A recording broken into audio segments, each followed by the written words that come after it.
If you have a high prescription, or if you just want your prescription lenses to look as good as physically possible, this video is for you. So hi, I'm Robert, Style and Vision Consultant here at the Spectacle Factory, and it's my job to pair you with your perfect pair of glasses. And for a lot of people out there, the biggest aspect of getting their glasses perfect is getting the lenses as thin as possible. We're going to be looking at the three key aspects of lens thickness. Number one being the frame, number two being the lenses, and number three, crucially but often not considered, is the finishing. And we're going to be looking at each of those step by step and explaining how they contribute to the overall look and feel of your glasses. So this video was inspired, number one, by the amount of requests we get for it. So many people ask, how can I get my lenses thinner? But number two, by a project we've been working on for one of the highest prescriptions we've ever worked on. Now, we have worked with clients up to -25, but those are obviously very rare. This prescription, believe it or not, is a -17. That's in the right eye with a -12 in the left eye. And I was really, really proud with just how well these have come out. And I know the client is going to absolutely love them. So I thought these were a brilliant case study for how we were able to achieve that using the right frame choice, the right lens material, and hand finished by me. You might be surprised to learn that frame selection is a big contributor to lens thickness.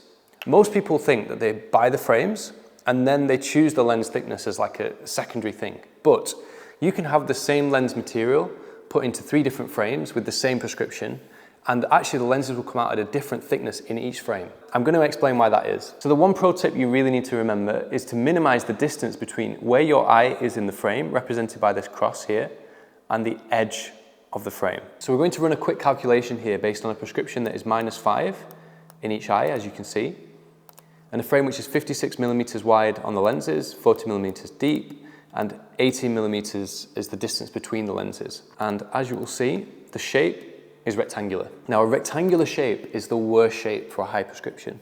And the reason is because it maximizes that distance from the eye to the corner of the lens. You want to avoid these harsh, sharp corners. And that's why, if we look at a 3D model of these lenses,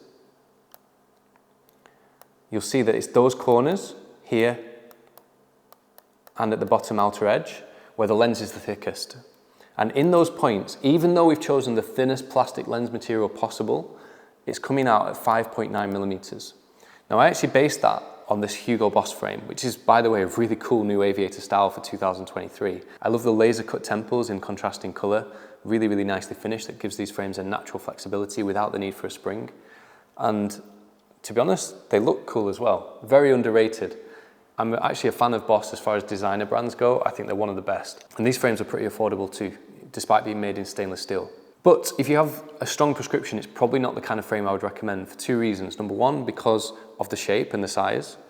And number two, because of the thickness of the material. Because whilst this is thicker than a lot of metal frames, we're only talking 2mm thick. So that means this frame is only going to hide 2mm of your prescription lenses. In this case, the lenses have come out at 5.9mm, which means 4mm of thickness showing. So for the material of the frame, we've then got twice as much, again, material of lenses. That's not going to produce the best cosmetic result, as you can imagine. Now, if we change that to, say, my Reykjavik Eyes Alvar, which is a completely different shape, you're going to see a world of difference. So keeping everything else the same, we're going to keep the prescription the same, we're going to keep the centration information the same, but we're going to change the width of the frame. This one is 47mm across. It is still 40mm deep, and the distance between the lenses is 19, so actually slightly more. And get ready to see the difference here. So now, rather than 5.9, we have 4.4. So that represents almost a 30% reduction in the lens thickness, just based on choosing a narrower frame. And in case you're wondering, with Reykjavik Eyes frames, I think these are ideal for high prescriptions. The reason is because these have an unusual construction and the frame actually intersects the lens. That means that we divide the thickness between the front and the back. So rather than a frame like this, where the lens would start at the frame and then the thickness would all be behind it, which exaggerates it, with this we would divide that 4.4mm between the front and the back. So you'd only have 2.2mm showing either side. For me, that would look absolutely amazing. And that's one of the reasons why I actually often recommend Reykjavik Eyes to people with higher prescriptions, despite the fact that they're often told that they have to have a plastic frame. There are advantages to plastic frames. You know, this is it's a 5mm cut of acetate. This is the Federico by Robert Laroche. Robert Laroche frames are super luxurious acetates with beautiful hand beveling applied to them. But even though this is a square frame, because we've got a 5mm thick lens edge, this would have hid that prescription really well. And that is one reason why often people with higher prescriptions opt for bolder frames like this. But I'm here to tell you that it's not essential. You can still have minimalistic frames as long as we choose the right lens shape. The rounder it is, the more central your eyes are going to be within the shape of the lens. And that was one contributing factor to getting these glasses so good. The next contributing factor was using the right lens material, and this is crucial. So many opticians out there only work with plastic nowadays. Why? Because glass is difficult to work with. It's difficult to cut, it's difficult to finish, it's difficult to polish. One of the things that really annoys me about our industry is that so many opticians take the easy route. They want an easy life. I get that and I understand that, but we're not here for our own benefit. We're here for the benefit of our clients, our patients. For me, I've never taken the easy route. It's about what is right for the customer. And see what difference this is going to make. So we've already been working with the thinnest plastic material, 1.74 index. We're now going to compare that against a 1.9 index lens made of glass. See, glass, because it's such a harder material, it can be made denser, and therefore it can bend the same amount of light without needing as much lens material. We've now got this down to 3.5mm, which is another 30% reduction over the plastic. On a higher prescription, I mean, this is only -5. If you imagine on a -10, that difference is going to be exaggerated even more. And on a prescription like this, which was a -17 and a -12, that difference was huge compared to plastic. That millimetre of difference, or even less than a millimetre of difference between the plastic and the glass might not sound a lot, but when you actually compare it in 3D and you see the glass on the top, the plastic at the bottom, you really do notice that difference between the centre and the edge. It produces a much flatter result, and they just look so much more harmonious, whereas the plastic option is a lot more curved, the glass is a lot flatter. Now, this doesn't apply just to minus prescriptions, it applies equally to plus prescriptions.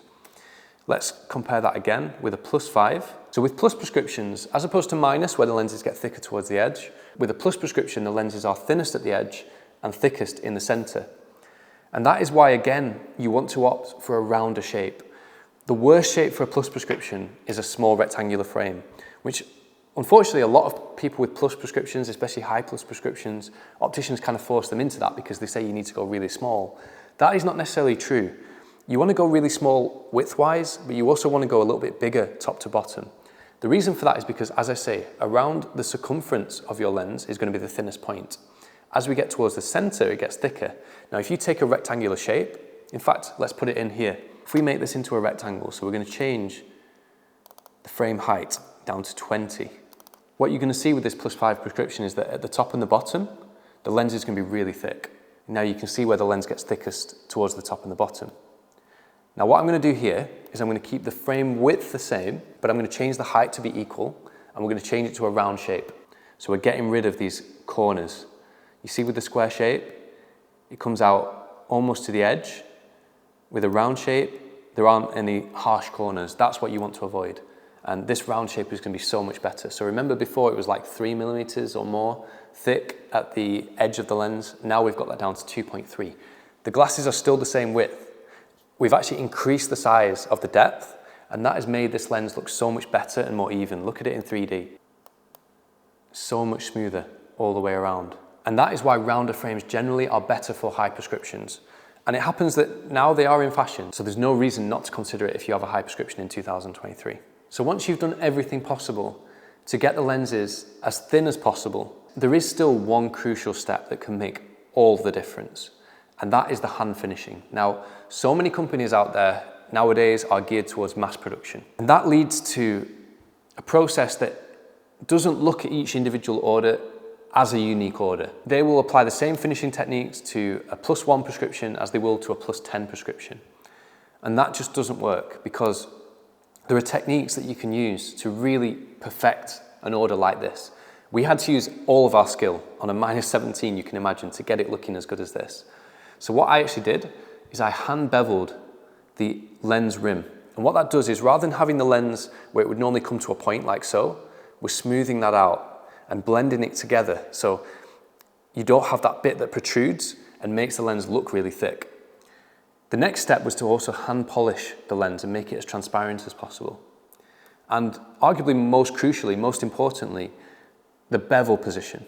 But that is where having hand finishing and a lab like we do really comes into play. And by the way, fun fact, that's why we're called the Spectacle Factory, is because we actually manufacture in-house, and I'm very, very proud of the fact that we do. So by applying all those hand finishing techniques to a lens like this, we were able to get this result. I don't think that anybody else in the world could produce lenses as thin as this for a prescription like this. But what do you think?